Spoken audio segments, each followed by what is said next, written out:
Hi everybody, this is Robert with Brave Defender Training Group. I want to take a quick moment and address some concerning information that we saw recently online on several social media sites.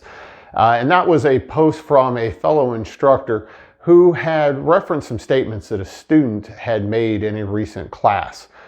Some of the statements that student had made about prior training they received were pretty concerning to us because they were based really on scientifically non-factual information.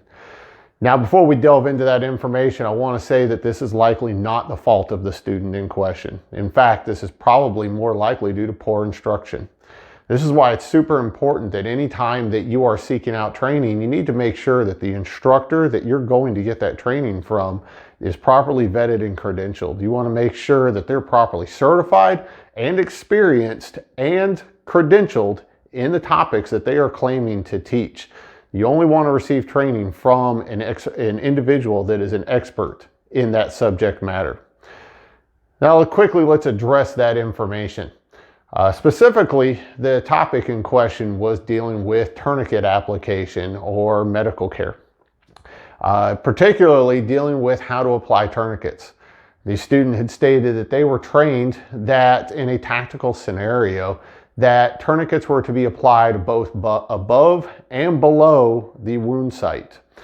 This was based on what their statement was. This was to stop blood flow both from the heart as well as from the veins below the wound from entering into the affected area. Guys, that's just factually incorrect, all right? Once that tourniquet is applied, you're only applying it above that wound site because what you're trying to do is you're trying to stop blood from the heart getting to that wound and escaping the body. Now, the other statement that this student had made that they had been trained on that was incorrect was they had been told that they had to loosen the tourniquet every couple of minutes in order to provide nutrients to the affected limb.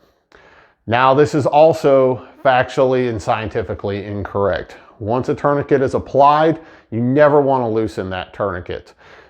So a tourniquet, once it's applied, should only be loosened or removed by a medical professional in a hospital or clinical setting. Should not be done out in the field.